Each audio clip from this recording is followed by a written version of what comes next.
Yes, as some of you may know, that I was chief counsel for the United States Jesuit headquarters in Washington, D.C. for 10 years. And during that time, I was contacted by the Congressional Research Service and participated in the 1977 research project that was asked to be done by President Jimmy Carter to provide information to the President on the potential existence of extraterrestrial intelligence and the relationship between that and these UFO sightings.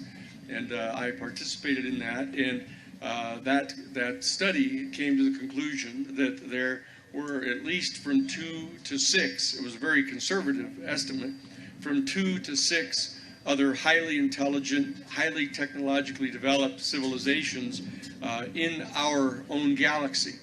And the fact that there are 500 billion galaxies would tend to give one, at that time, even in 1977, the understanding of the fundamental reality of the fact that our human species was not only not physically located in the center of the universe, as had one time been thought up until Galileo and Copernicus, and the major trauma that was inflicted upon the Western world upon coming to that realization, and how hard that was fought back against by the churches and the royalists in the world.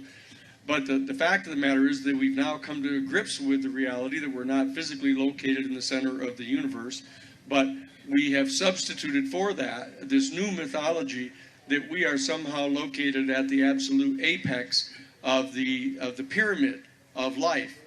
And we're on the brink at this time of coming to realize that that's not true either. And yet our own self-image, which is central to our understanding of the purpose of our human lives, the role that we play in the universe, our place in the galaxy, all of those issues are fundamental issues that address the fundamental questions of what we refer to as spirituality. How did the universe come into existence? Is the universe unfolding towards some specific purpose that lends meaning to the universe? How did consciousness arise in an otherwise apparently non-sentient universe of matter, mass, and energy? And what are the faculties that our human species has by means of which we can possibly answer questions like that? These are all fundamental, profound philosophical and theological questions.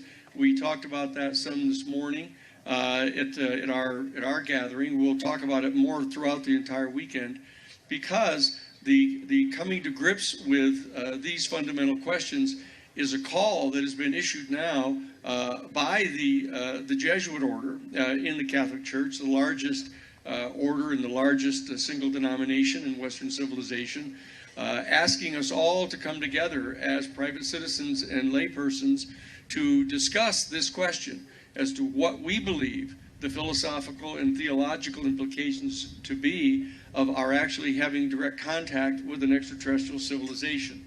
Does that displace us from the role that we thought we played in the universe? Is there more that we can bring to a relationship with these other civilizations that can shed light on what we understand our relationship to be?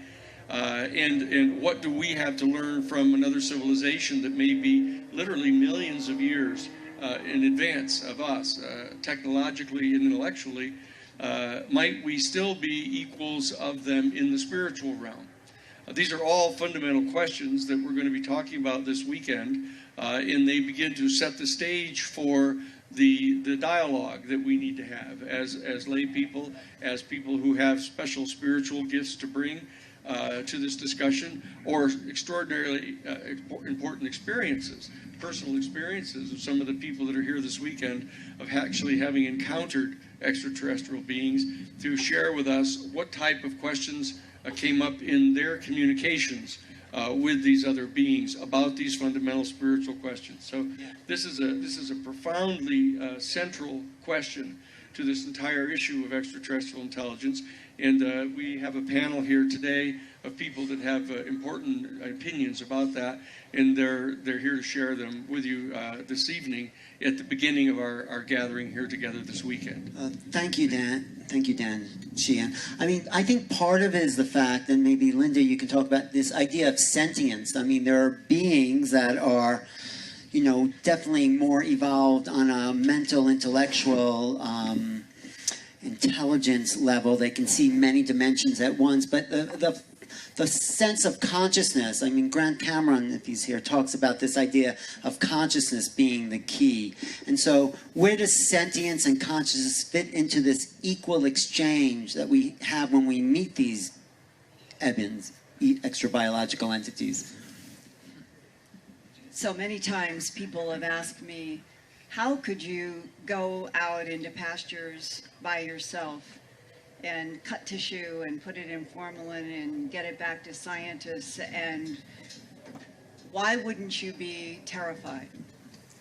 And when I think back to, you mentioned what happened to me in the mountains, and I'll just share the story because it goes to the heart of that question also about fear in the face of unknown extraterrestrials, other dimensionals, time travelers. I was 21 years old, and I was up in the mountains with my brother and cousin, and I had climbed a mountain because I liked to do that physical climbing and come down. And my brother was fishing and my cousin was reading, and I had gone up with the idea that I would get down in time for, they were going to cook dinner down at the river. And I was very familiar with this path and with this mountain in Johnson Creek in the, up in the Salmon River country of Idaho. And I remember that I had gotten up to this place that I like to go to look in a large vista, and I had turned around and started back. And I noticed the first thing were orange beams of light to my right coming down through the trees.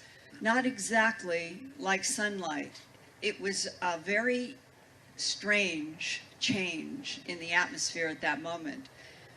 And my last memory, clearly, was that I'm walking toward these orange beams of light with great curiosity. That's what I remember. What is this? When I felt like when 24 frames in a camera are run back at 96 and everything is moving in slow motion suddenly, and I remember that very clearly, but no fear. And then my next memory is that I'm down further in the mountain and I'm on a path, and it was June, and the summer flowers were beginning to come out. And I realized that along the path that there were flowers that were pulsing. They were pulsing light. They were brilliant white with orchid borders. And I had a reaction to seeing the flower pulsing in light to run to make everything go back to normal. Not out of fear, but out of a certain confusion of what is happening. And I ran and stopped, and then as far as I could see, all around me, all of the flowers were pulsing this bright, brilliant white light that had this orchid edge. And when I look back up now, the mountain, the sun had just gone down behind this big mountain. And for those of you who have ever seen the Van Gogh paintings in the last year of his life, and especially The Starry Night, and you see the energy doing this inside of a hill or a mountain, that's exactly what it looked like, but for real to my eyes. And the whole mountain seemed to be breathing. And there were 2 or 3 stars as the sun went down that came out, and now they're pulsing exactly like the flower. And I remember suddenly feeling like there was pressure and there was some kind of a temperature. And I had been standing there in awe of what is happening, but something raised my hands in front of me, and a thought voice came into my mind as I'm watching my hands rise up in front of me, and it said to me, "You are one with the light is one with you, and you are in the hands of God forever." And then while my hands are being kept in place, it was like a count of 10 to 1 that the whole pulsing light rheostated down to look normal. And as I stood there with my hands in front of me, this other thought came through my mind. This is what reality really is. That underneath every container body, every plant, every animal, every surface, whether it is this planet or a planet 13.9 billion light years from now, all of it, the reality has to do with pulsing light and energy, and what I came in my own mind after that to think of as the divine field. Not a building, not a religion, a divine field that is responsible for all matter worlds, no matter how many universes there are. And it has always been a solid ground in my life, that I could always stand on that ground in my mind, no matter what I was doing and no matter how bizarre whatever I encountered. And that is the way I feel about the non-humans. Whatever they are, whatever the agendas, whether positive or negative, to me, they are like having the surface of this reality lifted up for a while in those mountains in Idaho for me. And then when it was closed back down, you can't experience that without the rest of your life. You have that in everything you do. And suddenly things are not so scary, because in the end, I think that there is something true about it. And so when you ask the question, where is the bridge? Where is the union? Where do we get from where we are in a world that is now so disconnected and so harsh to what everybody would like, which is peace and life being cherished? We're on a planet where the life is not cherished. And if we made that transition, then how could non-humans be frightened? Yeah, thank you, Linda. You also brought up the point of a kind of altered reality, a shift in consciousness that awakens, and sometimes it awakens when you're meeting these ETs. You're shifted in consciousness because they don't exist in the same field we exist in. So we shift, we kind of go into an altered state. And Dr. Dream, you work with that kind of stuff, don't you? Shifting people and getting into those states, and talk about your... Yeah, this whole conversation for the panel has unfolded in a very interesting way for me. You started out by talking about DMT and being produced in our brains. And it immediately took me back to the fact that if it weren't for DMT and my experiences with this powerful teacher, I wouldn't be sitting here right now. That was my breaking open part of the experience. That opened me up to, I mean, I grew up Jewish in Omaha, Nebraska. I needed something really powerful to crack this one open. And there's a lot of truth in that. My parents were conservative, relatively conservative in this and that, and there wasn't yoga and meditation being done around me. And after well over 100 experiences with what I refer to as the others, the beings that I come into contact with in the DMT experience, my level of fear about what we will be encountering in the future is non-existent. I have no concerns about what the beings and what our experience will be. It is what it's done for me in my life and in my spiritual life, and what my life is about and my outreach is I'm not so focused on what I'm not experiencing right now. I'm not searching, I'm not calling forth contact with other beings. At this time, what I'm feeling is the most fertile opportunity is the inner journey. And so my experience at this time is taking everything in my outer experience of reality and bringing it back for me in the inner journey, and to learn my lessons and to assist me in expanding and moving more completely into the energies that you were talking about, cherishing and peace and everything like that. And to me, that's the greatest that I can do right now. And it's what keeps me, after all of these experiences that I've had completely out of this reality, and yet as solid and as real as I sit here right now, and as I touch your shoulder and I touch your knee. After all of that, They know each other. after all of that,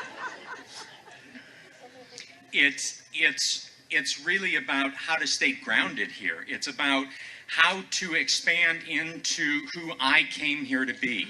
And that's become my focus, and everything else that I encounter keeps bringing me back to that and allowing me to just completely and more fully expand into those energies. And as far as everything else, I'm open to contact, I'm open to all of it, and really having gone through a process of releasing ideas of what it may all be about and opening up to the true reality of what it is. Thank you. Thank you. Yeah. So Laura, how do you mix those realities, those inner realities of that piece that Dr. Dream talked about, with the idea that there's some harsh realities out there, and there's, also beautiful beings out there waiting to meet. How do you integrate that in your own mind, consciousness? I think the harsh realities just help us to become stronger. I mean, every harsh reality I've ever been through has made me who I am today, and I love those experiences. I bless those experiences. I mean, if you look around, sometimes people who have it easy take it for granted, and they end up sort of crashing, or they end up misusing the power.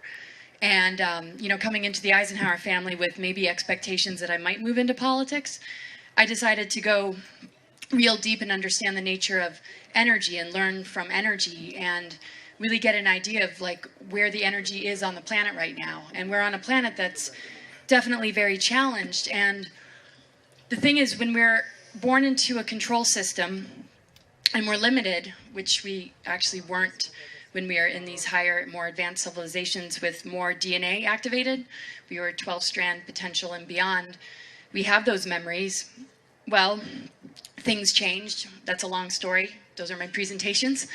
And now that we're experiencing a more limited version of ourselves, what we're really awakening to is really no big surprise. I think we're actually really comfortable with it. I think it makes us feel like relieved, like, thank God I didn't want to listen in school kind of thing. Like, thank God I didn't want to go to church, because I was really wondering, like, why, like, none of this was resonating. And I think we're really healing a lot of the stigmas and projections that come from being an expanded multidimensional being, because that's what we are. And I think in these times we're increasing our spirituality the more we discover what's out there.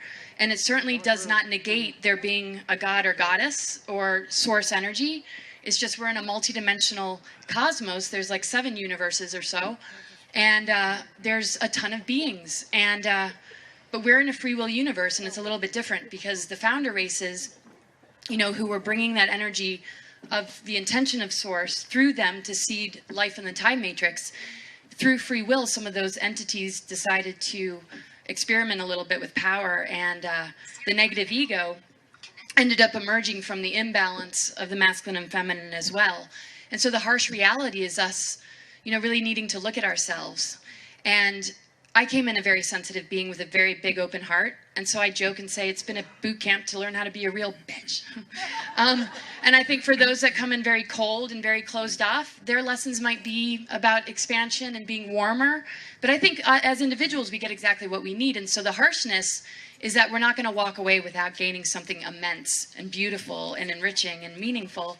And we have to understand that the adversity is an incredible way to get there, because 2 people are going to experience something different. So where I might end up in a challenge because I might be vulnerable or open-hearted to people that probably don't deserve it. Somebody else might have a really strong boundary and never need to meet those people. So, or some people might refuse certain information that could really benefit them while others are all about it. So the harshness, to me, is like exercising a muscle. People volunteer for pain. They climb Mount Everest. We birth children. Actually, it shouldn't hurt as much as it does, but we're learning to get back into our divine feminine. But the thing is, when we sign up for pain, exercise and stretching our boundaries to push the limit, we're totally fine with it. We know it makes us strong. But when it comes at us out of left field and we feel like we didn't invite it, then it feels like a violation. And that's something we need to understand. What are the deeper reasons, and what do we need to do? Where do we need boundaries, and where do we need openness? And nobody can make those decisions for you but you.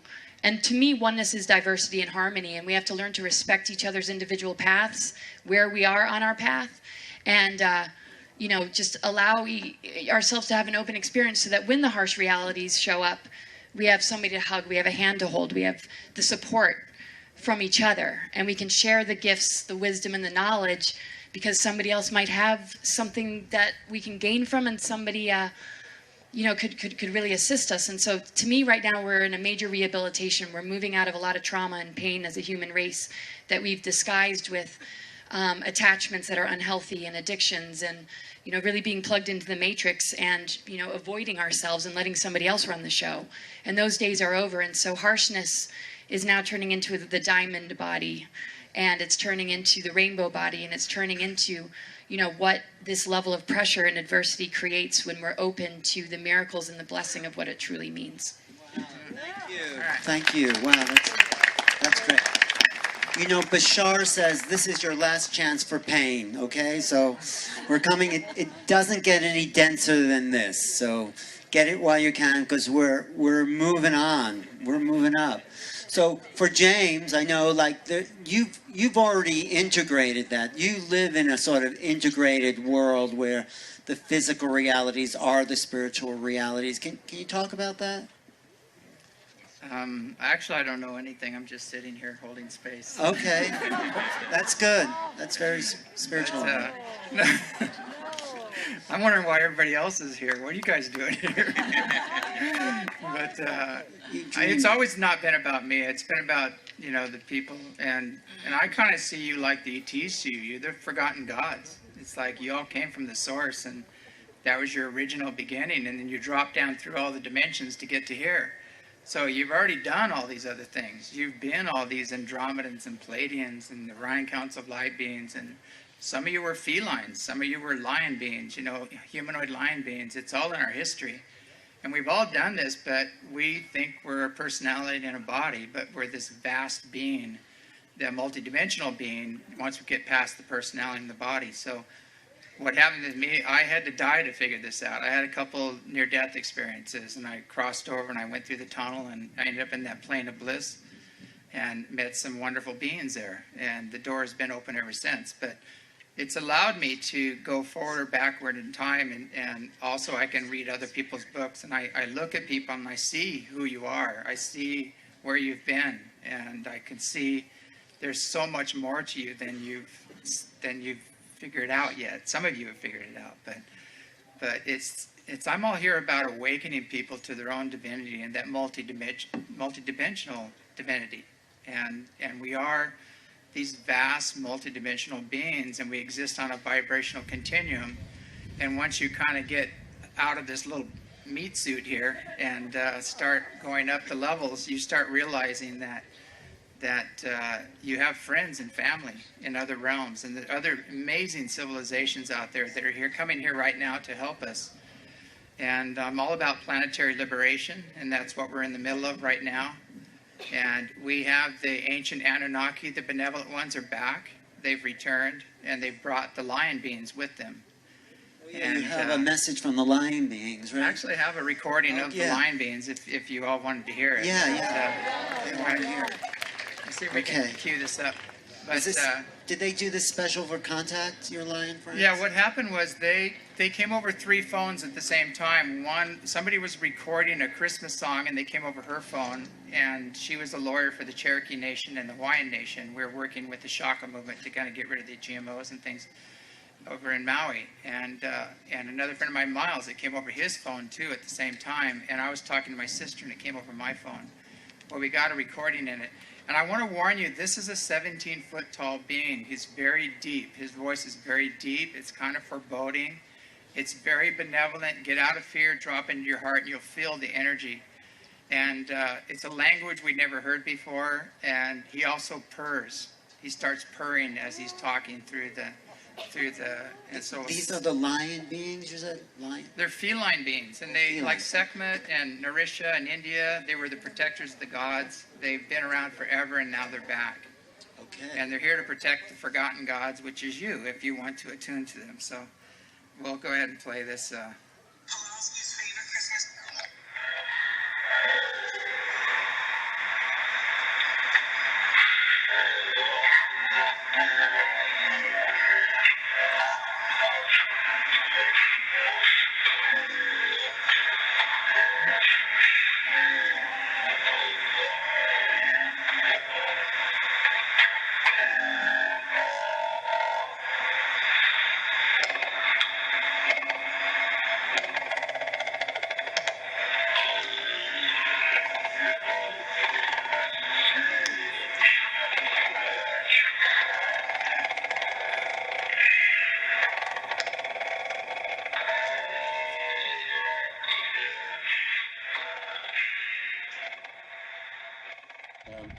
I think there is a change in awareness among many of the people, not so much in a lot of other people. But one of the things that's driving this change is that we're reinventing our technology, our way of communicating with each other in the world. We're already now officially seeing the beginnings of quantum computing. Where that's going to lead in the next decade or two is going to be an amazing thing. Advanced artificial intelligence is right around the corner, advanced nanotechnology. Advanced 3D printing. There are a number of things here that are going to be giving people tremendous amounts of power that could be really decisive in the relationship with the formal power structure. As I see it, nothing's given. We're not definitely headed toward utopia, but we could be headed for a better world. We could be headed for a worse world. It's a race, as I see it, between a kind of encroaching global totalitarianism on the one hand, and the real possibility of freedom on the other. Yeah, Michael, what were you going to say? I was going to say, the fact that I mentioned that we are more enslaved now than ever before, it's a recognition of it, so it's a good thing. Yeah. We're recognizing that this is happening, and with that recognition comes a recognition of what it is we're supposed to do. And that's the aha moment that all of us, I believe, are experiencing to some extent or another. Yeah, Linda. And the force of earth changes alone may literally define what the non-humans and the human governments are going to be able to do or not do, because for those of you who have heard my presentations about the sounds that may be related to changes in the core that could lead to a pole flip, the consequences of a magnetic pole shift could be quite serious, because if the magnetic field goes down toward zero and stays there as it did in the last one, unstable for 2,000 years, once a magnetic field goes down near zero, then more solar radiation, more gamma rays from the cosmos reach the surface of the Earth. And we know that that kills life. That would kill humans to a certain degree, and animals and plants.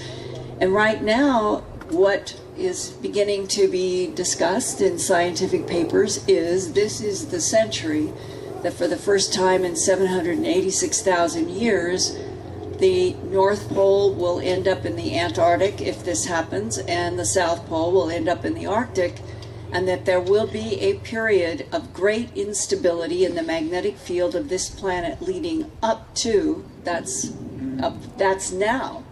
And so, if we are headed into that kind of unpredictable and uncontrollable change, then depending upon what governments and non-humans, whatever their relationship is, they either may be forced out into the open because humans are really going to need a lot of help, or they will choose to keep everything silent and a policy of denial right up to the last second.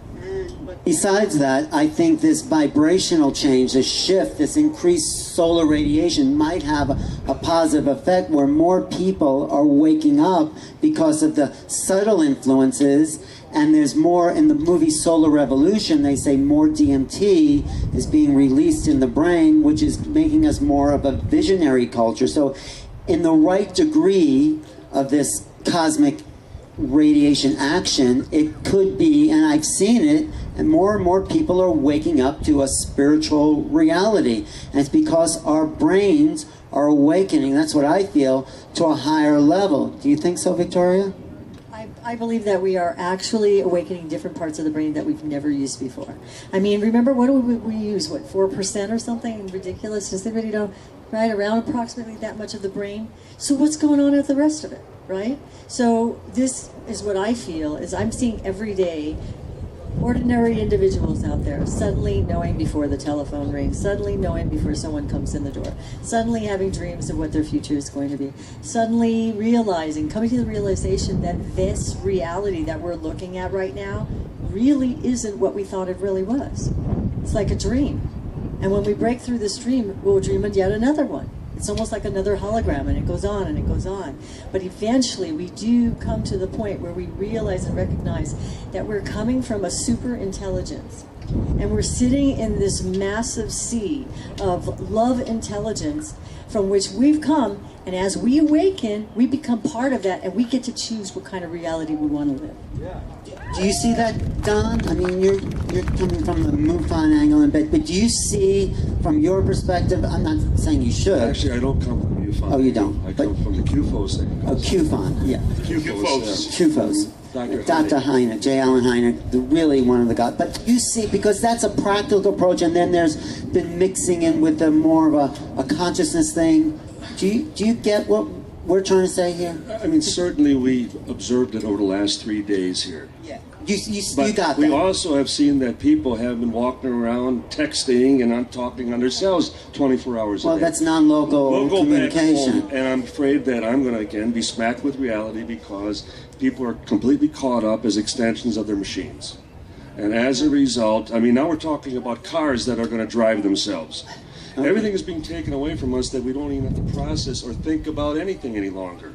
Well, it's like fire. It has a good side and a bad side. And It's to technology. me, this is what I feel we need to resist. Okay. Because as human beings, we are all unique. We all have something to offer to one another, and we're all here to basically help one another get through this life, which isn't as pleasant as we would like to believe it is. But it can be. We are It living, certainly- and that's when we worked as this event this weekend is with evidence. Yeah. That when we share this common bond. Linda had a quick question. But there really is a danger, to follow up what Don is saying. Ex Machina, how many people have seen Ex Machina? Not many, I'm surprised. It's quite an extraordinary film, not great, but the warning is the same warning that Bill Gates and Musk and Hawking are giving, that humans are right now on the brink of making intelligent robots that would basically, if they are successful, the benchmark would be that they would act like humans. And this Ex Machina Hollywood feature film really has parts of it that illustrate why they are warning, because there are tremendous amounts of dangers that could be coming in a world where, just exactly as Don has said, that the machines and the robots and the AI will become increasingly used and depended upon. And what will humanity do unless there is a gigantic acceleration to the curve of teaching humans more skills?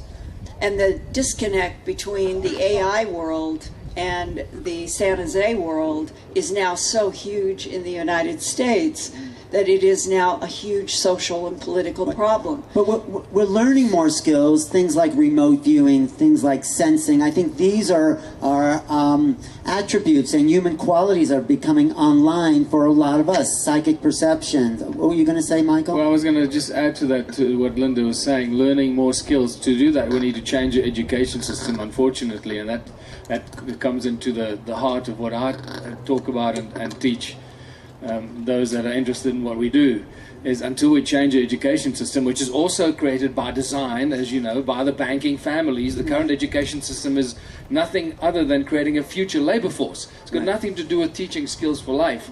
So if we need to teach ourselves and our children skills for life, get your children out of school. Stop sending your children to these prison camps. They're going to turn them into what we are, and 20 years from now, they're going to be sitting here debating the same crap that we're debating today. Well, that's about teaching them new skills. And why don't you talk about your experience with Joe Dispenza and opening up the brain and connect? What? You were talking about schools and stuff. You know, I have a daughter that is just a genius, super genius.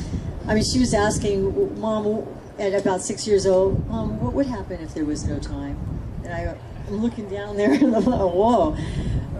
I sent her to school, to film school. Now, understand, this is a kid. I got her a really nice camera and everything, and she was running around at like 7 years old, 8 years old, 9 years old, 10 years old. She's doing it, right? She's running around shooting everything. I sent her to school where they teach you, you've got to wait. You've got to wait till you're finished with school. You got to hold back, hold back, hold back. And what ended up happening is that these kids programmed their brains. They hardwire themselves for 4 years straight. That's like being a depressed individual for 4 years, constantly depressed. And all of a sudden that depression becomes a natural state to them. And then what happens is the body starts memorizing that natural state. And they, even if they wanted to wake up one day and say, I don't want to be depressed anymore, their body's already memorized it and said, hey, wait a minute. You break it by shutting down 3 parts of the brain and going into the frontal lobe. And this is where we're all going now. I believe that there is a chance, and how you do that is by, it has to do with spatial and meditation, and they teach it. There's a wonderful author, his name is Dr. Joe Dispenza, and he goes into all of this, and if any of you are interested. But seriously, I saw it with my daughter. You are right. She lost it. Now she's trying to climb back in, and although she's worked for all these big, places, she wanted to go out on her own to do it. Where she did it before, she didn't. She stopped. And now it's working for a company. Yeah, school should be exciting. It should be. I mean, this weekend was exciting for me. The information, right? It made me real. And the film last night, Packing for Mars, there's an exciting universe out there waiting for us. It really, really is exciting. And to get beyond the imprisonment and the enslavement and to open up and awaken humanity and the cosmos that's waiting for us, we're coming into, I think, the greatest time ever. And I do... But what does it say when Stephen Hawking now predicts that the only way man is going to survive on this planet is to evacuate over the next 100 years? I'd rather talk to Danny Sheehan with the next octave of worldview and tell us what that looks like as we go into the new worldview. Well, that actually, as we're going to be talking about tomorrow morning, that the new paradigm that a lot of people are talking about right now has to do with the evolution of this 6th new faculty that our human family has. This faculty that's able to directly and immediately experience the unitive phenomenon that bonds the entire universe together in a harmonious whole. That is the underlying experience that is now rising into the fore.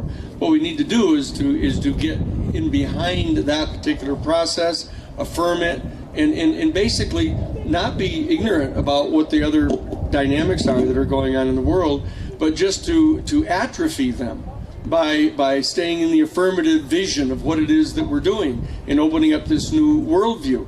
But there is, we need to understand, there is yet an 8th paradigm worldview that is going to be coming up, which after we have direct, open contact with the extraterrestrial civilization, are able to travel freely back and forth with their civilization and try to understand what they have come to understand and integrate that. There's an entire other worldview that is beyond the event horizon still to us. And so there's a lot of excitement to go in the human family. And when we finally open up, as I mentioned, that 8th chakra above our head, we may discover that chakra is synonymous with the root chakra of the whole next octave of being. And that there may be extraterrestrial civilizations that abide at that particular vibrational frequency. So this is going to be very exciting, getting to actually meet and deal with these folks. And it's just beginning right now. This is a very exciting period in our human family, just beginning to encounter both the rise of this new sixth faculty and the contacts that are now being talked about more openly with all the extraterrestrials. It's a very exciting time, I think. I call it the flowering, thank you, the flowering of humanity. I see us awakening to who we really are. I mean, Richard, when you wrote AD and the consequences of coming forward with what Danny just mentioned, if you can just skip all those pages about the confusion, all that disruption, because it's already happening. The institutions we've created, you know, medicine has been in the way of healing, and religion is in the way of spirituality. All the old institutions are in the way of the things they were created for, and that's part of what the UFO issue is bringing down, I think, in these old situations. But this new world, the new world view that Danny's talking about, after AD, after all the confusion of that comes forward and is settled, where are we then in your opinion? I found that very intriguing, Danny. I enjoyed hearing what you had to say on that. I would only add, though, before we get to a place like that, we have some serious institutional obstacles to deal with. We're at a point in the world right now where the 80 wealthiest people in the world own as much wealth as the bottom 50% of humanity, where those individuals are trying to buy up all the water, all the minerals, all the genetically modified foods that they want to shove down your throat, and they want to own it all, and they're moving toward that. So it's a war. They're declared war really on the rest of humanity, and they want to own everything, including the people. And we have to find a way of dealing with that. Now, if spiritual evolvement by all the people on the planet does that, well, then great. But there's a lot of people in this world who are in grinding poverty, who are in misery and are being exploited. And we have some serious work cut out for us in the material realm right here. And then, you know, dealing with other beings from other places, which I think most of us feel that is the case, that they're here.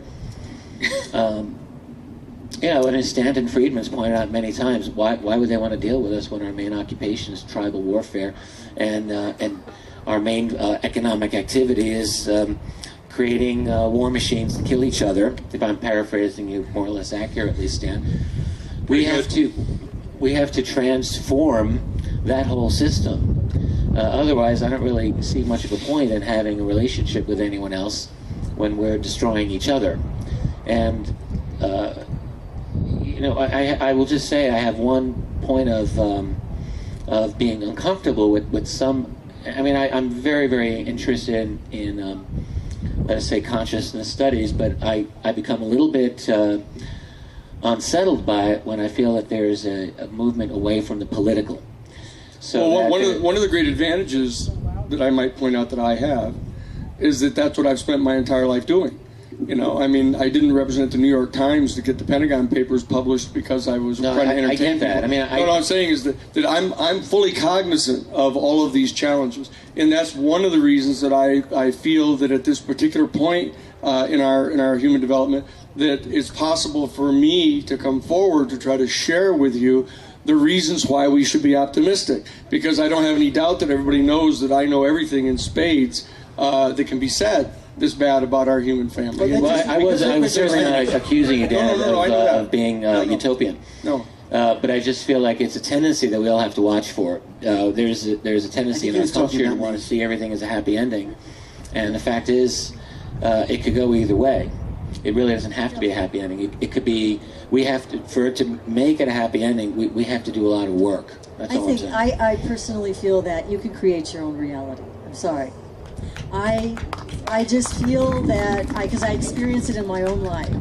You can't, you're a reflection of my mind. I'm a reflection of your own. So I know that in my heart, if I can raise my frequency to a certain thing, there are things that may exist for other people, pain, agony, and all that, but if I truly live in a certain frequency, I can resist it in a way that it doesn't really, it's not empowered. But there's still war out there. Oh, absolutely. We're not negating those things. I'm just talking about my relationship to it and how it affects me emotionally. That's what I'm just saying. And I think if we raise ourselves, it'll still exist, those things. If we raise ourselves up and I think come from a more uplifting place, it helps. It may be, we still have to do the hard work, feed the people, and the We wars. still have to confront evil. Yeah. We still have to deal with it. That's the thing. And I agree with Victoria that our way of thinking, our minds, do create the kinds of individuals that we will be. The way we think about ourselves is critically important. I'm just saying there's a danger, and I think really we have to be aware of this if we're going to be honest with ourselves, which is that we can think all we want about raising our frequency, but there's still going to be 80 people in this world who are going to try to buy up everything that's worth owning. They're still going to try to keep us as a slave race. Well, and we have to do something about that. Well, we are. I hope. Yeah. Well, I think we are. So to add to what Richard is saying, that's exactly what I deal with, I guess, on a daily basis in South Africa. Dealing with people that live in absolute poverty, they have nothing, but that doesn't mean they're stupid. But that also doesn't mean they're highly conscious and highly spiritual. Mm-hmm. They just know that something is wrong and they want out of this misery and out of this situation. What they respond to very positively is not spiritual teachings, because they're not really wired to receive spiritual messages. They need help. They need to know that they get a loaf of bread and have a meal at the end of the day. Right. So you've got to balance this very, very carefully. You've got to continue on the spiritual path and the path of consciousness, but at the same time you've got to deal with the hard day-to-day facts of people's survival on all levels. And unfortunately, as Richard said, these 80 people that want to buy up and own the whole world, they own the whole world. They don't want to buy it, they own the whole planet already. Yeah, absolutely. And as long as we have this thing called money in our existence, they're going to continue owning the whole world. So there's a series and sequence of events that need to happen here. We need to disempower them by stop allowing them to use this, or by stop using the money that they're using to buy up the whole world, which gives them the power, creating a new alternative for humanity, for the people, which is what we're doing with the Ubuntu movement, but at the same time giving the people on the ground the good news that there is a way out. And I am right at the cutting edge of this every day, where hundreds of people in our town are waking up and realizing that there is a way out. And this is spreading like wildfire to our neighboring towns, where running up to next year's local elections, people are suddenly realizing that there is hope, that we can get out of this. And it comes back to what Richard was saying, the political solution. You're not going to do this by creating ground movements and singing Kumbaya around a bunch of trees. You're going to do it by doing that at the same time by creating a political alternative. So from the top down and from the bottom up. And I can see this happening on a daily basis, providing real solutions and answers to people that know they're going to have a loaf of bread at the end of the day. And they're going to move away from the slavery system, from understanding that the government is not their friend, that they're actually trying to keep them there, and giving them the way out of that misery. And it's happening and working so well. It's blowing my mind, actually. Well, thank you for doing. Don, you had something to add? Okay. There's one thing we haven't mentioned. There are many things we haven't mentioned, but I'm concerned about when we talk about dealing with, negotiating with, whatever you want to call it, with other civilizations. We still live on a planet in which there is no government that wants its citizens to owe their allegiance to the planet. That's the way we are. Our nationalism is the only game in town. And yes, the 80 rich guys get by that to some extent. But, do you know of any country that wants its people to be as concerned about the planet as they are about their own country? But that's changing. Environmentalism. Is it really? I think a lot more people are aware that we're one planet, and that pollution doesn't exist just over a country. Who speaks for the planet? Who is able to negotiate for the planet in dealing with aliens? I think all of us. All of us. What were you going to say, Don? We'll get back to... I don't mean to keep sounding as though I'm playing devil's advocate, but even on what Stan just said, this idea that we have this trickle-down effect as far as from the media, and being told only what they want us to know. And I often refer to the media that everything is scripted, as though the whole world has become professional wrestling.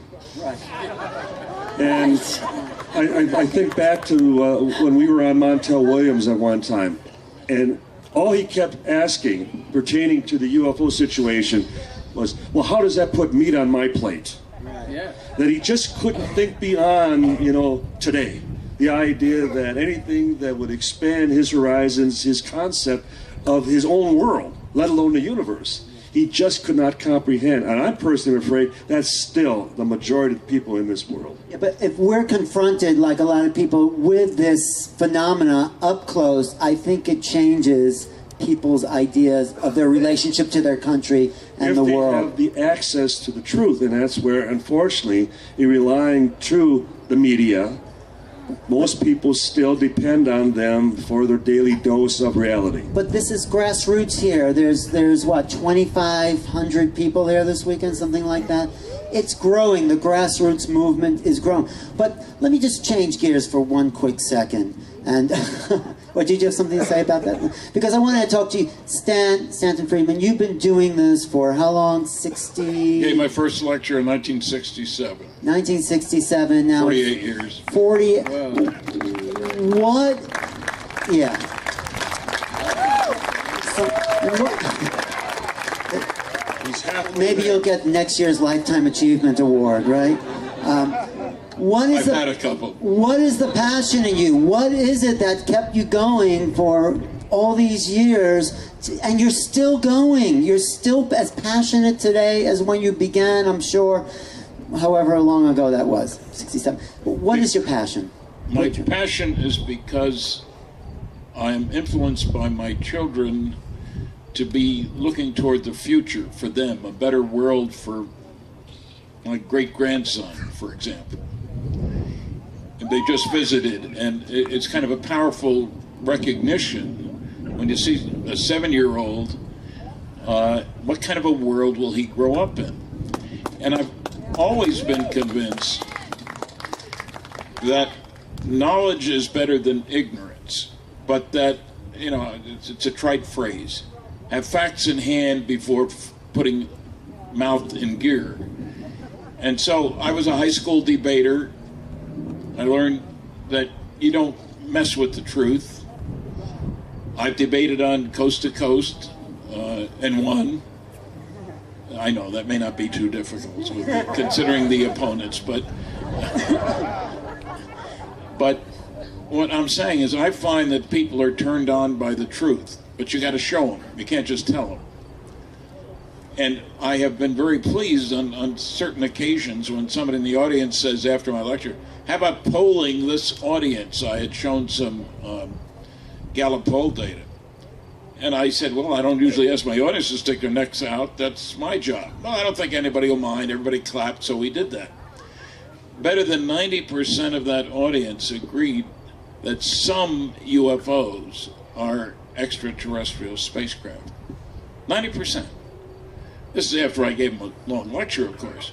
But still, what I'm saying is people can be reached with facts and with data. But the kicker is, what do we do about it? This is where governments get into the act. On two different levels. The government's got all the equipment for making good measurements of UFO characteristics. Radar, spy satellites, gun cameras, etc. That all belongs to the government. And they're perfectly free to do what they please with the data. But what has changed is that people are now ready to say, hey, gee, I don't think we're the only ones around. There are a lot of people who said that. Very important people who said that 100 years ago, 50 years ago. This is the only solar system there is.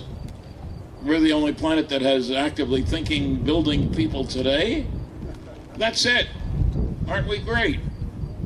Now I hear over and over again from young people, surely we're not the only ones around. And surely we're not the best ones around. And gee, what an exciting time to be alive when we recognize that there's more out there than what we can see here. But how to get from here to there that $1 trillion military budget this year beats the heck out of doing anything useful about this kind of thing. And where are the courageous schools of journalism? Linda, you run into their products. Is anybody doing anything to change that? You know, take an oath of allegiance to the truth for every journalist.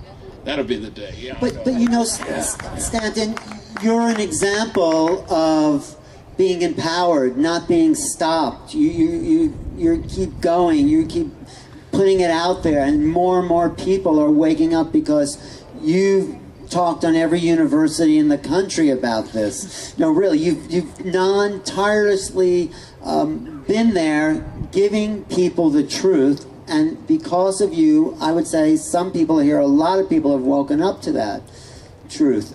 Well, I hope so. But yeah. There's a lot more to be done, and we need more people doing it. Yeah, Linda, were you going to say something? Because I also, well, what I was trying to get at with this question is that the passion in these panelists and all of us for the truth is what's driving this sort of greater consciousness to arrive here. So I'm just curious in that. In what, you know, like, Don, you've been on the Roswell case for years and years. It's nonstop, new piece of information comes. But what is it? What is that? What awakens in you when you hear that truth about Roswell, for instance? Well, especially in my case, starting out as a skeptic. Oh. And with the full acceptance or the confidence that a single trip to New Mexico would wrap this up in a single weekend. When was that? What an optimist. And that was after Stan had encouraged me that there were still hundreds of witnesses left to track down an interview. And I couldn't afford to do it. I couldn't either, but thanks for that. So Stan told you to go to Roswell. No, but I mean, I had approached him about whether he had felt that they had taken the case as far as they could. If they interviewed all of the potential witnesses that could potentially break this wide open. And I approached him as a skeptic. You said, like, thinking not just a skeptic, but a non-believer, saying there's nothing to this. Not a non-believer as much as I wanted the facts, I wanted the evidence to lead us to whatever the final solution would be. Mm-hmm. And it's when you speak to the first-hand witnesses, especially of a case of this nature, and they're able to talk beyond just a fleeting light through the sky or a photograph or something that may have touched down on the ground, and they start talking about, as Stan had the wonderful experience of speaking with the late Major Jesse Marcel, the intelligence officer of the 509th Bomb Group, and to listen to the people who, as far as totally describe precisely what he did. The memory material, paper-thin material that you couldn't scratch, you couldn't bend, and yet other materials that you could crumble and crease and lay down onto a smooth surface and would flow like water. We don't even have such material by today's standards that right before your eyes such a demonstration could take place. And it quickly makes you realize that you still may be correct in your initial assessment, that it may be something prosaic, but you don't take the chance that you may be totally wrong and you just drop the ball. So you have to go back and go back and go back and go back until the case demonstrates before yourself as well as your colleagues that it's more than just a balloon. Right, so where was that moment that where it clicked for you and we went from skeptic to say, oh my God, this is something here? When the very rancher's son, Bill Brazo Jr., sitting with his wife, Shirley, and her describing how every night he would come home from working the ranch and reach into his leather chaps and pull out this piece of shiny metal. And she would watch how he would try to carve on it and poke his pocket knife through it and hold his lighter up to it. Nothing have any effect. And then she would watch as he would wad it up into a ball and then place it onto the table, and it would just flow smooth right out. And then he would just sit there and smile and looked at us and said, yeah, some kind of weather balloon, wasn't that? Linda, yeah, thank you, Don. In addition to hard physical evidence, like in the animal mutilations and crop formations and other phenomena, the one thing that I think over the years of my career that has kept me going are the people who have served in military or police or some service authority or even some of the intelligence agencies, and they come forward because they are so angry.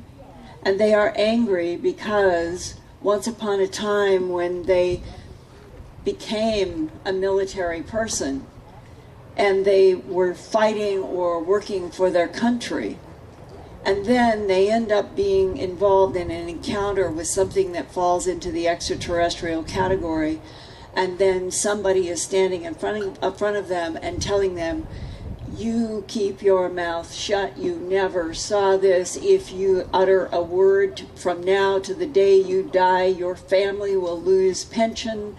And I have seen so much of that. And then what I and others become, we are then the translator for people who have sought us out to tell us the truth about what had happened.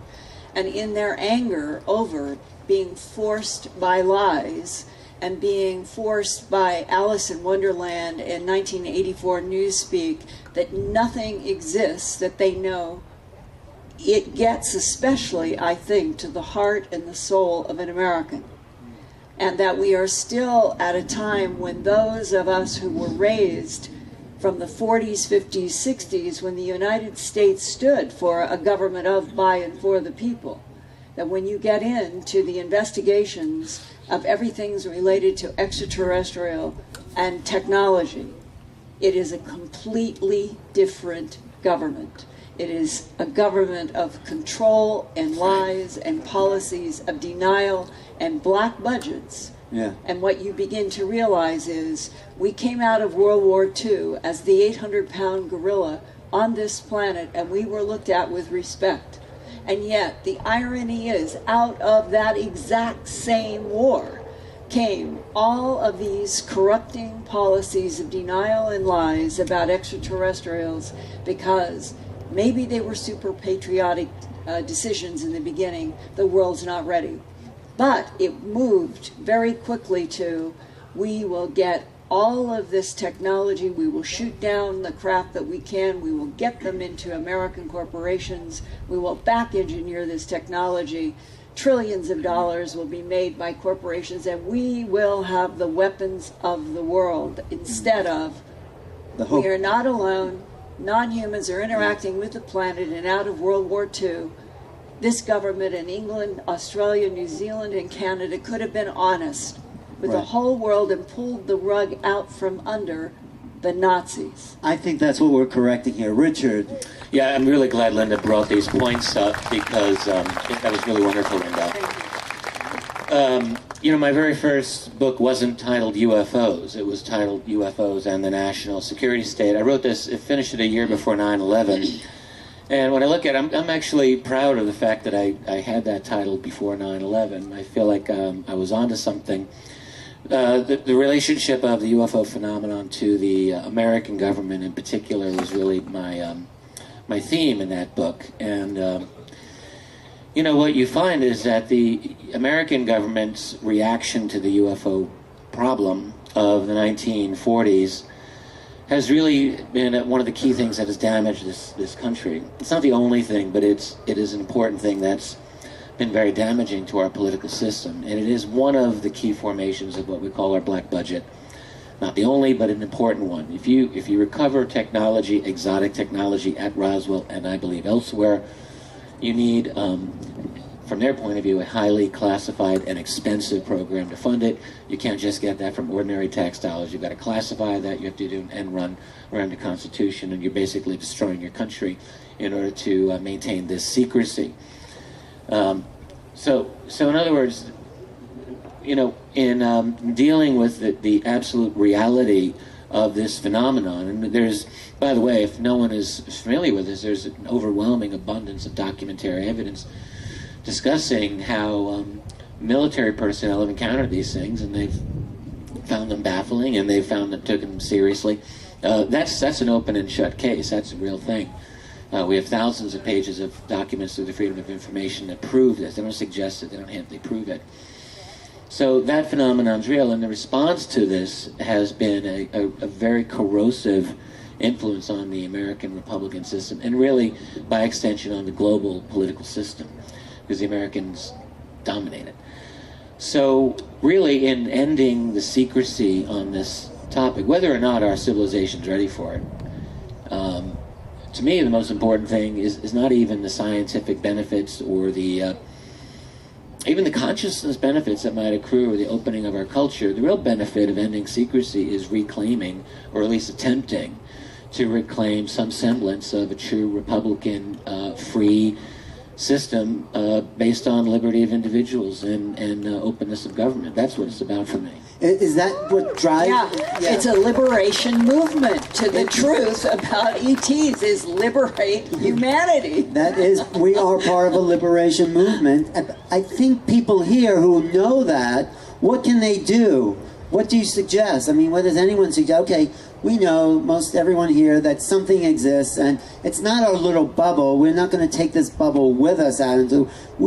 I feel we can do something. I don't know what that is. I would say a couple of things we could do. One is we can educate ourselves as well as we can. It's hard work, but there are good sources of information on this. It's good for all of us to know them.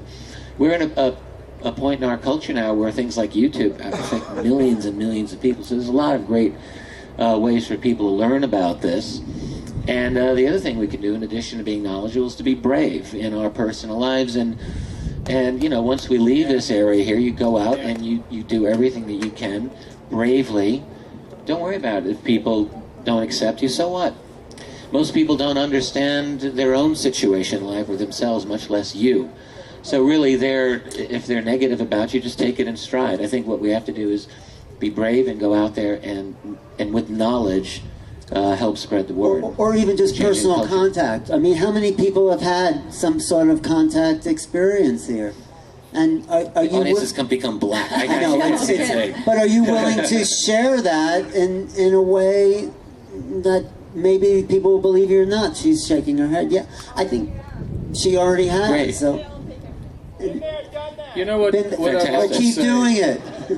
I'd like to say, Alan, is one of the things that I'm a little afraid of is that events like this become anxious about trying to convince people and convince the outside world that are not here about all these events. I know about convincing. If you just share your experience. Exactly. So what happens here should not be an attempt at trying to convince others. I agree. Look, there are aliens. They've been here. Stop, don't do that. No, but if you don't have to be an evangelist. If people have seen something, you don't have to be afraid to talk.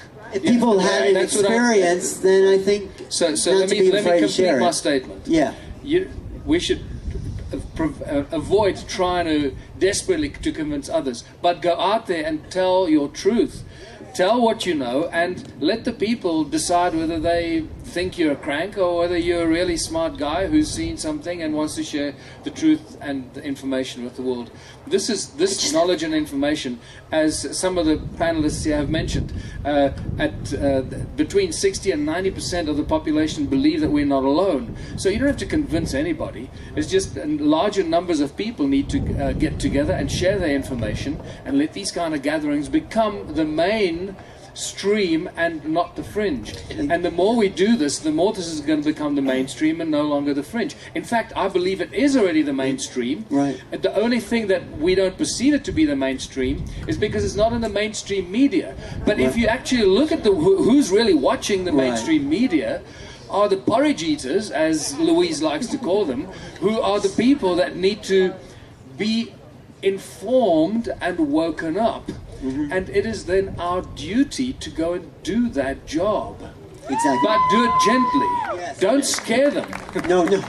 Linda. And reinforcing all of this, I see it every week in the work that I do at Earth Files and for Coast and Dreamland and all of the radio that I do. I get so much feedback from people who will email or phone and say, I heard you on the radio, or I saw you on television, or you had somebody on who said X, and I've never told anyone this before, but after hearing that story, I want you to at least know. And out of 10 of those, maybe 5 will be willing to go on the record and tell theirs. And it really is a pollination that gets feedback, just because more people now are more willing to go on the record, and I'm seeing a change. They are willing to go on the record with their names. It used to be nobody would let How their many names. times have people said to you, "This, I've never told anyone this before"? Oh, hundreds. Hundreds. Same here. Same with you. Oh, yes, yeah. Well, Danny, when John Mack put his career on the line by saying abduction is not a psychosis, and Harvard wanted to fire him for that, what do you think that did when he, in a sense, legitimized this movement? There's something changed, I think, at that moment with John Mack. Well, it was for us. As I say, it was an extremely interesting point in time because people tend to view Harvard University as being representative of a certain kind of authority in the culture, and for them to have dug in the way they did and try to insist that their scientific, logical, positivist, materially grounded reality was all there was, and that anybody who tried to even open a dialogue or ask questions about other dimensions of reality, other aspects of reality, some other potential worldview, it became obvious to John that this was representative of a major doorway for our human family to actually cross into this other realm. And as I've indicated before in some of my talks here, that's what's now being recognized, that this reaching out and establishing contact with another extraterrestrial civilization is going to have an absolutely inevitable impact upon the worldview of our people. And the simple question is, and we keep on encountering it here in our panel, is whether or not we're going to sit around and wait for the government to tell us it's true, drip by drab, or whether the church is going to tell you it's true or not. The key is for us to reach out, cross that line, and it's a very personal thing. Is are you going to be willing to go out and stand beneath the stars and actually reach out and try to communicate with these beings? Instead of saying, "Oh, it's really interesting, isn't this an interesting feeling I get when I see the stars?" But to step through the threshold and reach out to communicate telepathically with these beings and participate in this process. That's the key. This is as I said this morning, this is a citizens diplomacy undertaking here. And we need to cross through and do this. And as I say, it's not to ignore the fact that there's an established order that's trying to hold on to the woodwork, basically, so they can maintain control over the resources of the world. But the fact of the matter is that with this new worldview that's coming into place now, which is integrally related to this existence of this extraterrestrial civilization, it's a dimension of truth. It's a dimension of truth that is knocking right on the door, that's hovering right off stage. It's ready to happen, and we need to participate actively in making it happen. And I can tell you, I'm convinced that these sinful structures, these structures of injustice that we've been talking about, will start to atrophy, because you can actually direct our attention toward growing a new world. Not having to be attached to the old world, and that there are some tactical steps, by all means, that need to be taken in this process. But once you make the strategic decision, then the tactical decisions will follow after it.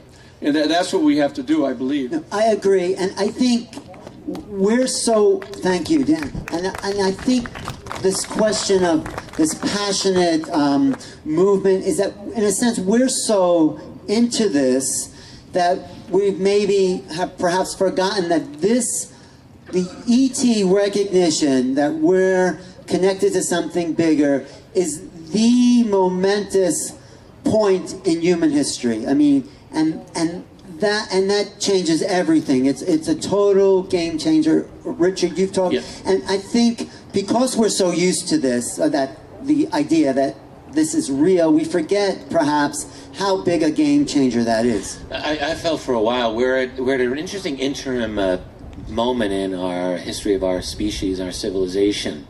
I mean, think of it this way: there's almost certainly, I think, been visitation or presence of these other beings probably for a really, really, really long time.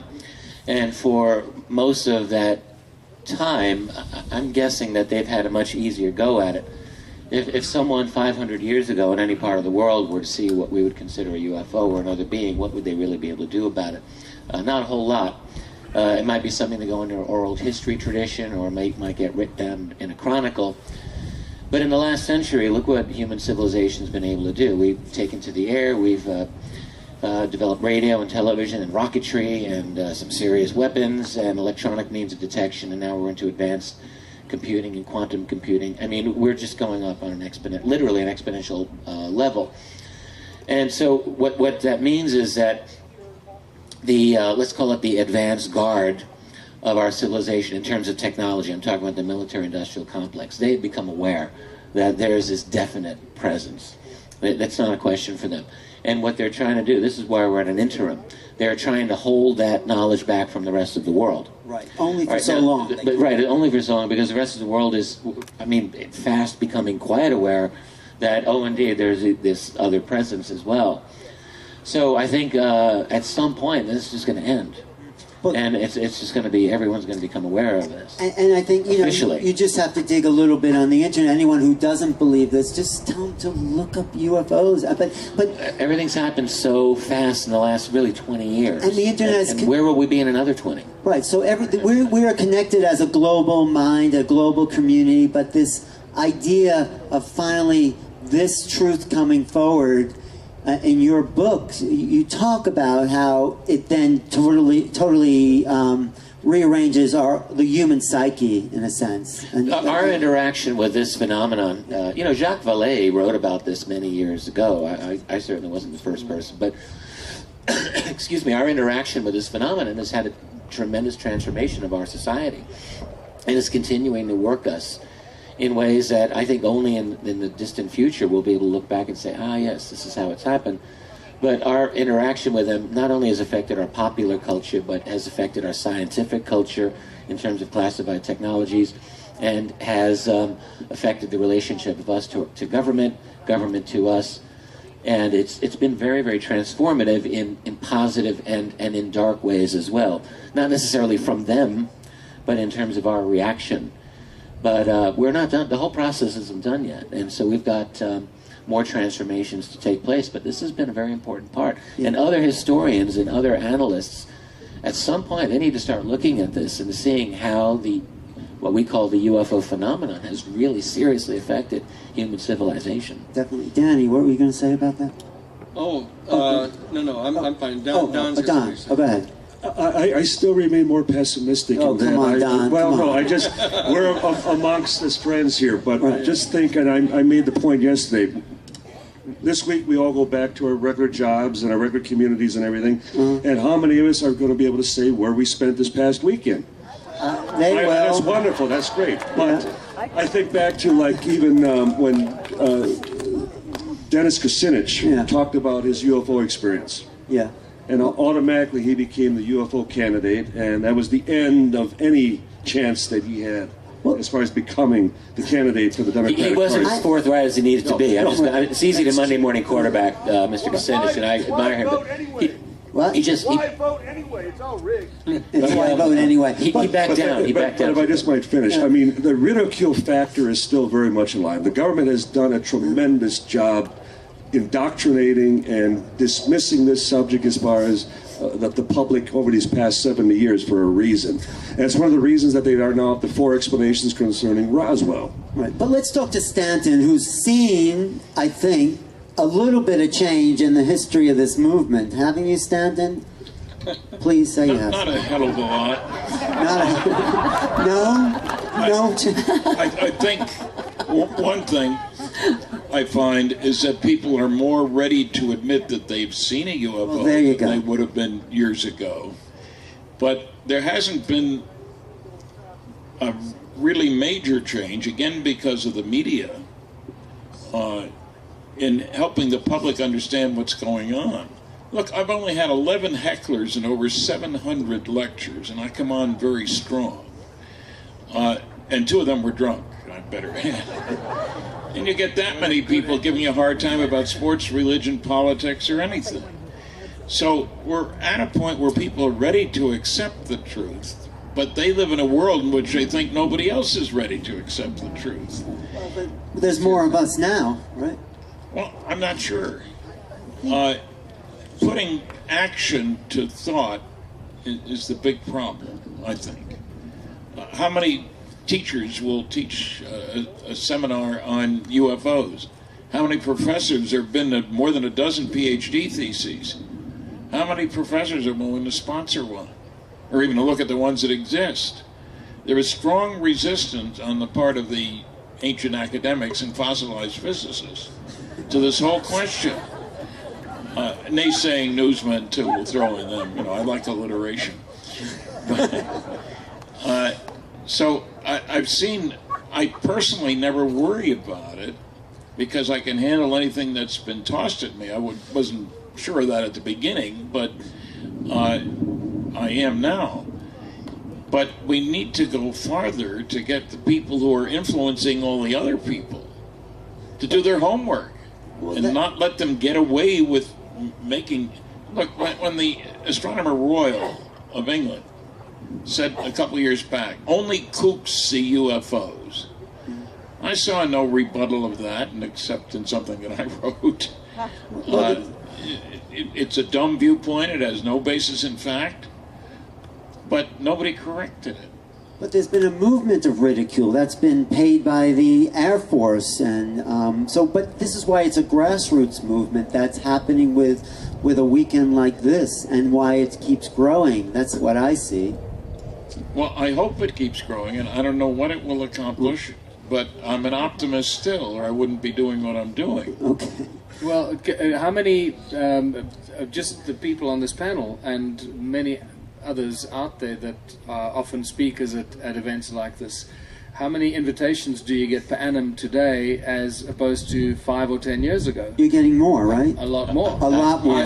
I get invitations, 50 invitations a year to come here, there, from Brazil to Spain to Ireland to India to all over the world. And so does Richard and Linda. And so it just shows you that it's a global phenomenon that is becoming acceptable. People want to know. People are inquisitive. I have to agree. So we're doing the job. We are becoming the mainstream. It's not a fringe movement. Yes. I keep reminding people there are more scientists in the world that work outside of academic institutions than they are working inside of academic institutions. So you don't need to be attached to a university if you're a scientist. You can be a scientist and work in your garage, but you're still a scientist. And once again, where's the money come from? Well, now this brings me to the next subject. All along this evening, I've been listening very carefully, and virtually every one of these panelists at some stage has mentioned the word money.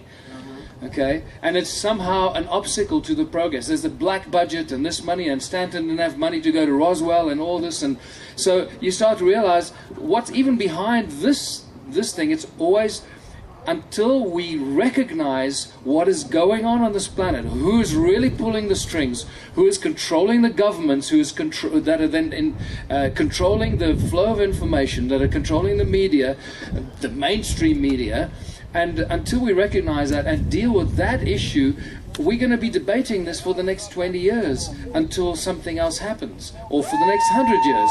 And this is the issue that revolution here? Yeah, he is. I am preaching a revolution here. Absolutely. That's what has to revolution happen. of consciousness. We need a revolution. And a recognition where the evil comes from. And when I say the word evil, I mean that in a spiritual context, and not in a. This is just too obvious an opportunity to respond to this. Is that the things that we'd mentioned before is that we need to understand that Pope Francis is getting set to issue a papal encyclical, right in June, right here, coming up, in which he's going to directly connect the process of global climate change with transnational corporate capitalism, and if in fact they don't respond by accepting mandatory limits on the global greenhouse gas emissions in the Paris meetings between November 28th and December 11th, he's prepared on December 8th to declare a Jubilee year to order the canceling of debt and eliminate the basic capitalist structure. The Pope can do that? The Pope, Francis. What about like student loans? Listen, you've got to understand. You've got to understand what's going on. Is that we're not talking about just somebody who's throwing holy water on people here. We're talking about somebody who's starting to move into a position of having moral authority that's almost unprecedented on the planet right now. I would caution against, as exciting as it may sound, do not underestimate the deviousness of these banking global. Oh no! I don't. They plan these things so well. I don't underestimate that. But one thing I can tell you that they don't plan on is the calling of a jubilee year, canceling all the debt on the planet. But you know what happens? They don't anticipate that. How can he actually do that? Recognize a deception in that. Hold on. Canceling the debt doesn't mean canceling the monetary control and the financial control over humanity. That's like putting a Band-Aid on the global problem, and then it starts all over again. Well, that's what we got to deal with. Actually, when you're dealing with a monetary system that is so grounded in debt itself, that the entire underpinnings of the banking system, with its fractal banking and everything else, is rooted in debt. It's the constant indebting of people and keeping them from paying off the principal and carrying the debt. What I'm suggesting, especially on fabricated money. That's right. Well, all I'm saying to you is that what's happening, what's going to be happening between now and December 8th of this year, I'm just suggesting that you direct your attention to what's going on here. You have to be Catholic? Francis has called for and has had an agreement now. He's going to be addressing the Joint Assembly of the entire United Nations in September. He's declaring, he's going to be issuing a papal encyclical declaring that the proximate relationship between global climate change and transnational corporate capitalism is the reflection of a sinful structure, a sinful economic system, a system that is rooted in injustice and greed and avarice. He's naming the beast. He's belling the cat. And what I'm saying is that he's calling for the creation of a new, completely alternative economic order on the planet. Now, so what I'm saying is this is responsive to the very things that are being said here at the table, and the fact is that if in fact the nation states don't accept mandatory and legally enforceable restrictions on their corporations, that he's going to in fact call for the Jubilee year on December 8th. And so people need to. All I'm saying, look, people need to understand that there is a process going on now that is being accelerated. Because of the effects of global climate change. Yeah, what's all right. I mean, someday when you could pass a test on what I'm talking about, you can come up and get up here. You know, the bottom line is that there's very dramatic things that are in the offing right now. One of which is that the fact is that there's a major call now for coming to grips with the philosophical and theological implications of contact with an extraterrestrial civilization that's now been issued formally. It's a call for people to participate in that discussion. By the Vatican. By the Vatican. And the fact of the matter is that the process of discovering these planets and acknowledging that life is existing on these planets is the process by means of which they're going to try to feather in an acknowledgement of the fact that it's true. What we have to do is take control of the discussion about what the philosophical, theological, and political, importantly, the political implications are of coming to recognize that these people are not in charge. That we have to withdraw our consent to their governing us. That the fact is, this is a form of slavery that depends upon our consent and our active participation in that process. So what we have to do is figure out how to come out from under this slavery. That's what we have to do, not wait for them to free us, not wait for the major media to change their mind, not to wait for the Pentagon to change its mind. We have to change our minds, and we have to help other citizens around the world change their mind about all of these things. This is a question of structural justice, and we have to respond to it. And when you change your mind, you change your state of being. When you change your state of being, that's when you move into the field of infinite probability, and that's where it all happens, and that's where choices are made right there. Really, I know what Richard said is true, that 1% of the population owns 50% of the world. The top 80 people. Right. So how 80 people. Yes, we can, put our intentions out there, but how do we change that sort of economics around? Well, no. Same way Emoto did water. No, Right? I mean, come on, really? Are you familiar with what Emoto did with the minds of people? Yeah. Right? Don't we have that choice? Look, when you say that they own what they own is 80% of the wealth. Right. The fact is that over 80% of the wealth doesn't mean shit. It's just fabricated paper money. All right. You know, their financial wealth is predicated upon a mythology. And only if you believe in the mythology do they, in fact, own 80% of all the property. Do you agree with that, Richard?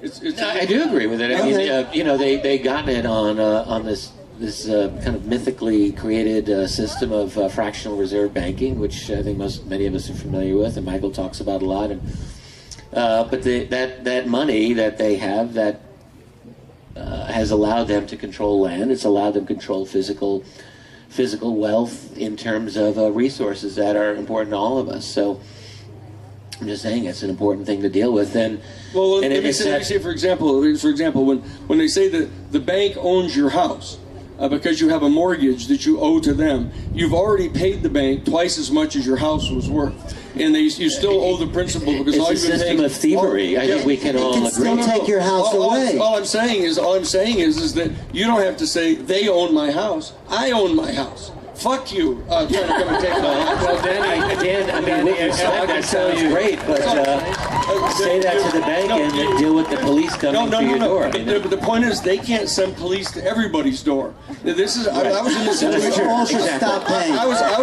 He's a lawyer too, so it's okay. I was in this situation when everyone was saying, "Oh, what about resisting the draft?" I can't resist the draft because they're going to come and arrest me and say, "Fuck you, coming to arrest me."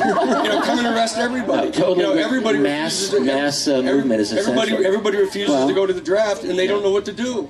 So, and Nixon, cowers inside the White House. What I'm saying to you is that if you refuse to grant them their own created mythology, they have no power over you. So it is a revolution, Stanton. They don't have enough police. They don't have enough police. They don't have enough people to. This is a revolution. They can't file enough lawsuits to put the burden of going forward on them, not the burden of going on us. You see what you did, Stanton? This is a new Dan.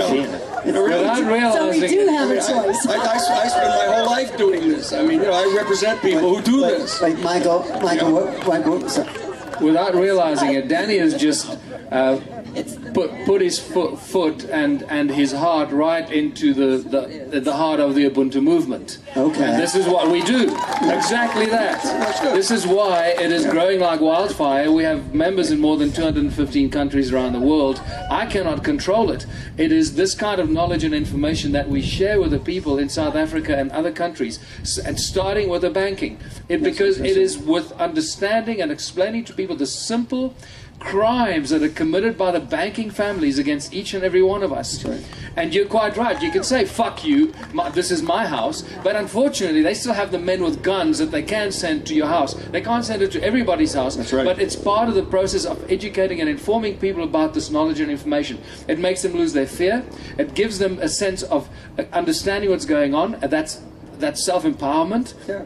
And self-empowerment is a very powerful thing that everybody needs to experience.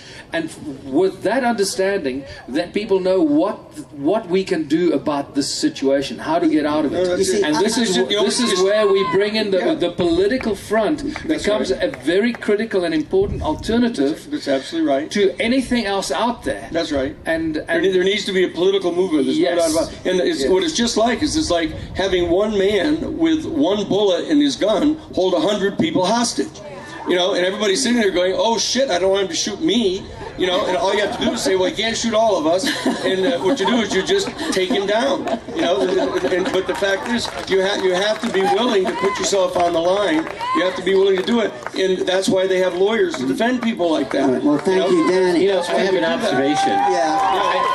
I'm just listening to everything and hearing everyone, and it's fascinating to me to see how this subject has set on fire. Go ahead, Richard. Well, I just think it's fascinating how this subject, which is really on beyond the fringe of what's respectable in the establishment culture, those are saying, really can radicalize all of us. And I mean, I just think it's an amazing thing because we're delving into a reality that is that is not accepted by the power structure, which does control the establishment media, the propaganda system that seeks to control us.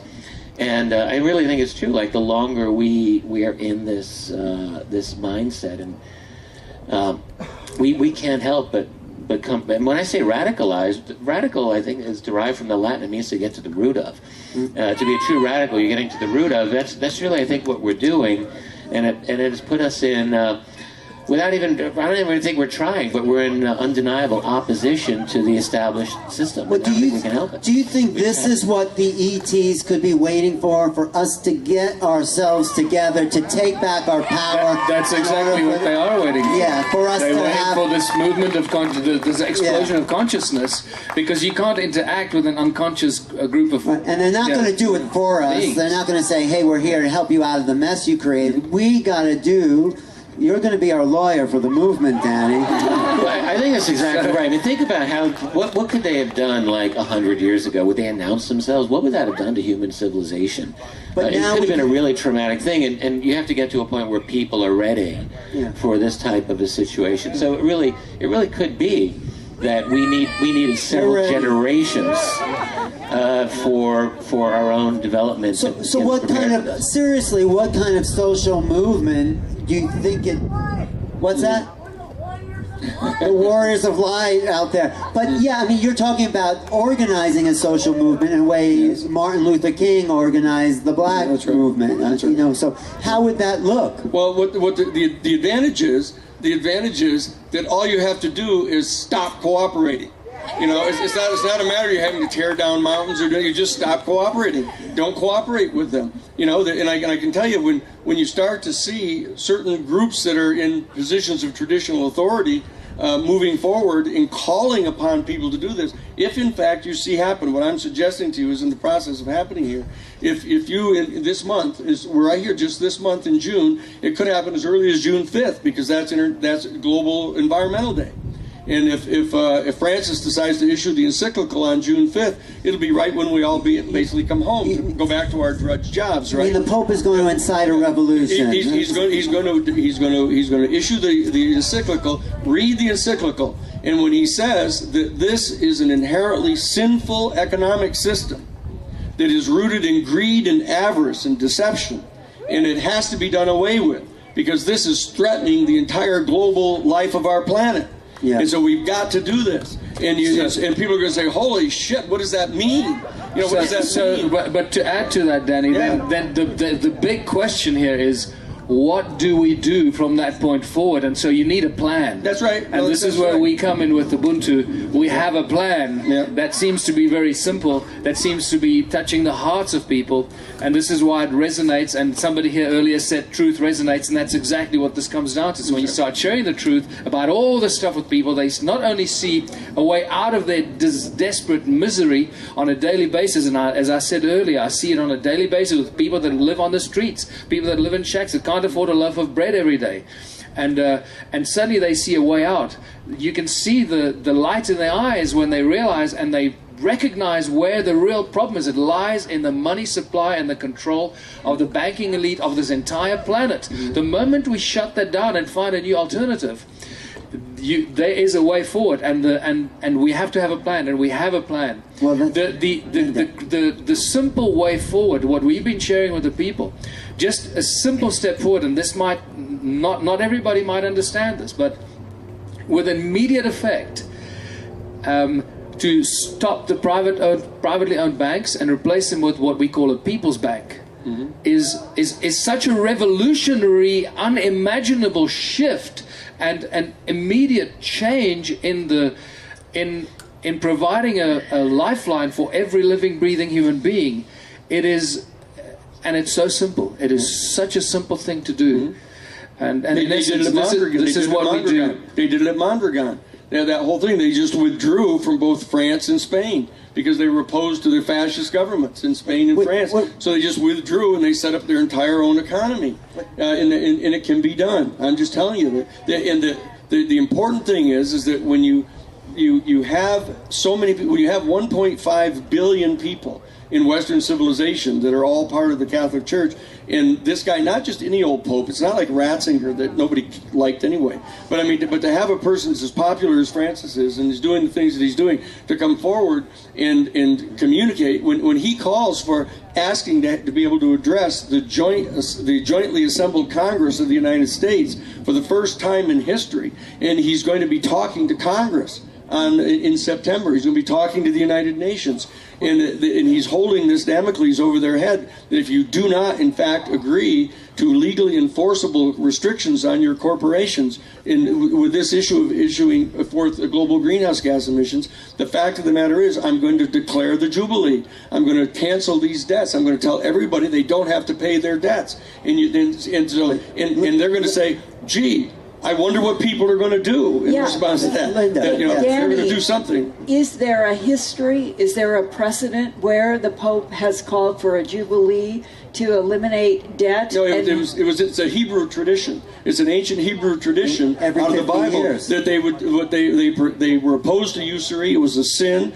They said that you cannot, in fact, allow a debt to last for more than 7 years. And at the end of the 7-year period, all of the rabbis would come forward if they determined that there was too much debt in the culture. They would declare a jubilee year, and they would completely cancel all the debt in their entire culture. So what I'm saying is he's calling upon an ancient tradition that goes deep into the Judeo-Christian culture, and he's calling it forth. And so we need to understand that there's some dramatic things that are happening, not just for their call in the same Jesuit order. I'm telling you, the same Jesuit order. But how would it be applied in this global... By people refusing to pay their debts. Because the Pope says so. Because the Pope says you don't have to. You don't have to. The nation states don't have to pay the International Monetary Fund. They don't have to pay the World Bank. What about separation? I've just seen through the veil of deception there. I think I've just figured it out. Wait, before you get there, why don't we, this person in the audience has something to say about it all. It would take Greece off the hook. Thank you very much for allowing me to say something. I really appreciate what you Bring it closer to you. Okay. Yeah. I really appreciate what is going on here this weekend. It's very powerful, very important. It is going to make a major difference. What I understand needs to happen is to have an umbrella vision, because nothing will happen unless there's a vision, a collective vision that covers all the elements of the liberation movement, because the liberation movement can cover every topic that we've covered since we've been here. So I see that a liberation movement, I'm part of Ubuntu or whatever under the liberation movement, because that's what the public needs, a vision. Without a vision, things are not, we're all fractionized, working independently, unless we have an umbrella cover to work under. Well, there's at least one liberation movement representative at this table. But no, everyone here represents a liberation movement. Even at Stanton. least one. Yeah, at least one. Are you still with us, Stanton? Yeah. No, because is it too much? Was it too much anarchy? No, because you represent a liberation movement, a liberation of truth. I just want to get you back into the picture. I am not in a position to evaluate the potential impact of the actions of a pope in our planet. I have a great respect for this pope. Yes, absolutely. He has shown courage. We all do.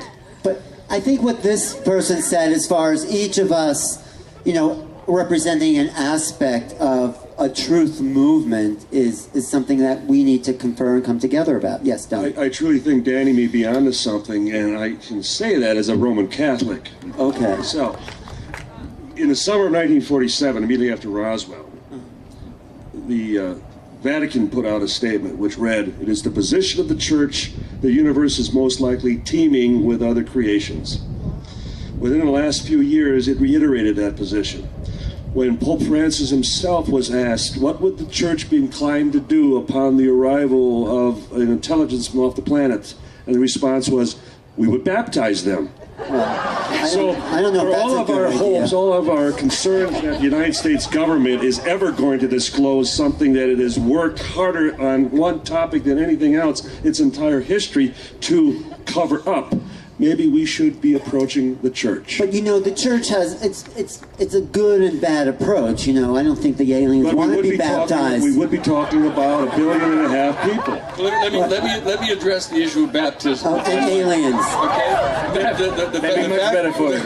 The fact of the matter is that Father Fuentes, excuse me, hold on a second. That Father Fuentes, who is the Jesuit director of the observatory, when this issue was raised to him that the Pope had made reference to, I would baptize the aliens, he actually went so far as to say, actually, the aliens may not be in need of baptism because the sin of our having fallen into the original sin is a function of the evolution of our intellect, of perceiving ourselves as separate and apart from all of the rest of the unity of the universe, and they may have already gone through that. And they may have already transcended that and be in union with the universe and may not be in need of baptism. So I'm telling you, this is a very sophisticated conversation that's going on right now. Did the Pope actually say that? Did the Pope actually say that? That was Father Fuentes. That was Father Jose Fuentes. That's And who operates more observatories around the world than any other organization? The Vatican. And they're not watching for the second coming. I just like to say, of course, I agree with everything that all of you are saying, but we have to take into the consideration that you're talking about 80 people that are running this world. Yeah. Well, the problem is that most of the people in this world want to be part of that 80. And not only that, they want to be the richest people in the world. So the system is set up. When we as a people change, and we as a people start to change the way we think and stop being so greedy, and I'm talking about all of us, I'm not just talking about these 80 people, because you know, I've been in business most of my life, and I've seen people who didn't have anything, and all of a sudden I noticed once they started to get something or they started to get rich, they changed completely into a whole different human being. So when the consciousness of this planet changes, everything will change. Thank you. Well, we need deep philosophy, and that's what's called wisdom. We're going to wrap up, but I don't think we need more religion. I think we need to baptize those 80 people, and the rest of us open up to cosmic consciousness, because awakening the new human brain, the new capacities, will put us in more direct connection with something beyond. That is exactly what relegare is. Relegare, the Latin root of it, is to relink. To relink. That's what the whole process we're talking about is to taking our human family that is suffering from an affliction of the intellect, this capacity to perceive ourselves as separate and apart from the rest of the universe, and to transcend that through the process of relegare. Right. We're relinking back to without the religion part thrown in. Let's relink to the source, which is and lift ourselves beyond what we have been. That's exactly what the whole purpose of this is to salvage the substance of spirituality. Okay. That's what the key to this thing is. Okay. And one of the things that and I'll just put one more final point in. The fact is that Francis, knowing that people are going to say, well, might not they kill him? Yeah. You remember Bishop Romero in El Salvador, when he called upon he called upon the Salvadorian troops to refuse to obey the orders of their commanding officers, ordering them to kill their sisters and brothers, the peasants. And they said, oh, if you make that kind of call, they will kill you. And he said, if they kill me, I will rise again in the names of my people. And that's what he's doing. He's rising in the voice of his people. And Francis has just declared him that he wants to make him a saint. Okay. Now all of that stuff is important, because what's getting ready to happen is Francis has said, you aren't going to be able to kill me because I'm going to retire.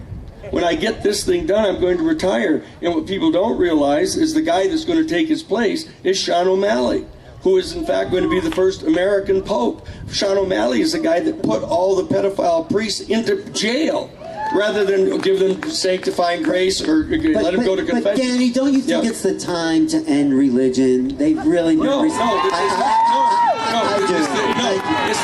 It's the time to substitute spirituality for religion. We don't need religion if we have spirituality. We don't need the middleman to get in between us and the Alan, yes.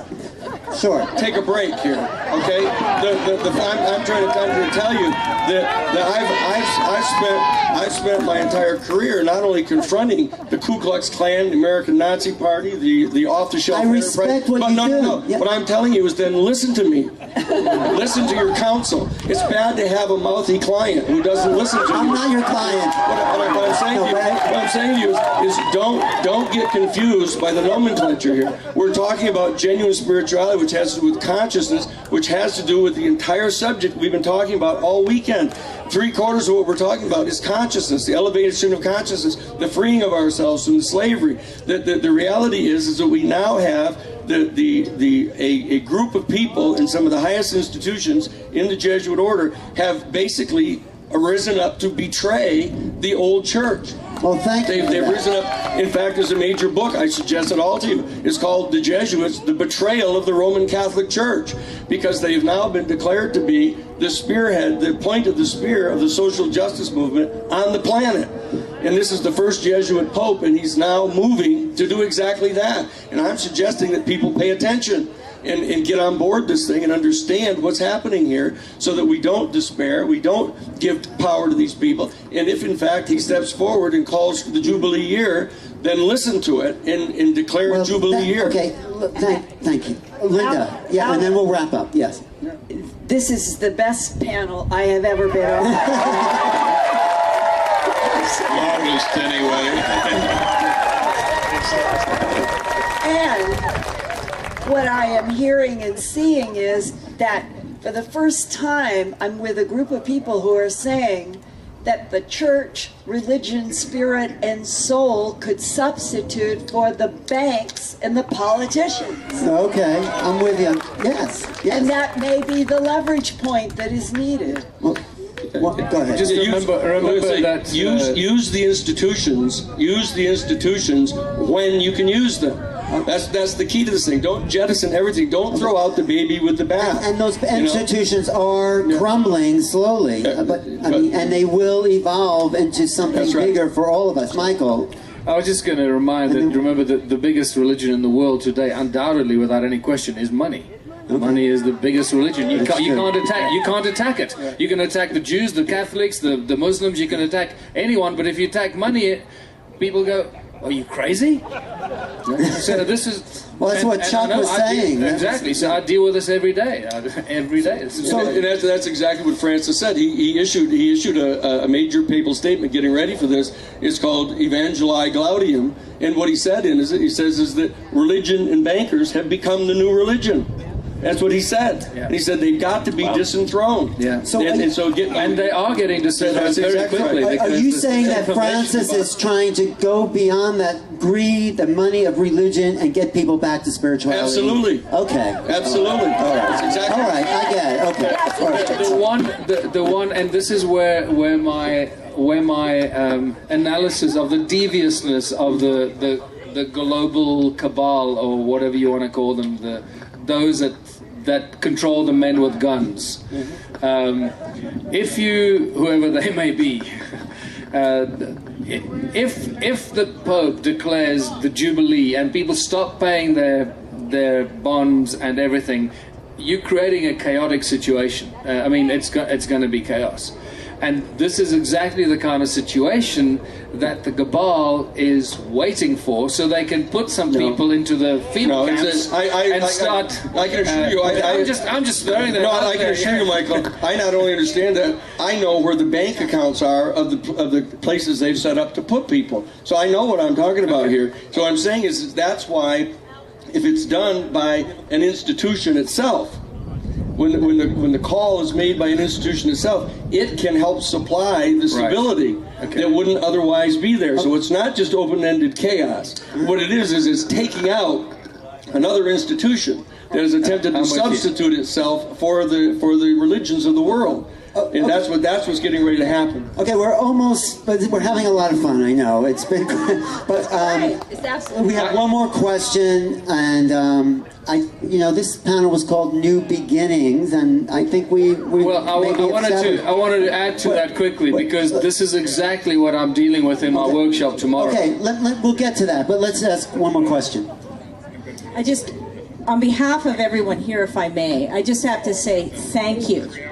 Thank you from the bottom of my heart and my community to each and every one of you up there, including you, Stanton. I know you're not saying much. But this is so important, and from sitting back here, I see you guys speaking the same language, and I see you guys connecting very well together on this issue to bring it to that level you're talking about Ubuntu. Michael, we're from Vancouver. We're working with Russo up there. Trust me, I get it. And what you're saying, Daniel, I think is really, really important. We can't overlook or discredit one another. This is all so, so important. And as everybody has said here and intimated, the day that we stop worshiping money and valuing things instead of worshiping God and valuing each other, that's exactly what we're talking about. And that, you can call it a religion or whatever. But from my perspective, this is just changing that word to have a new definition. And the spirit in which we live, in which we give, in which we think, in which we connect, in which we breathe, in which we share, in which we create, that's the spirit I'm talking about. Yeah, all right.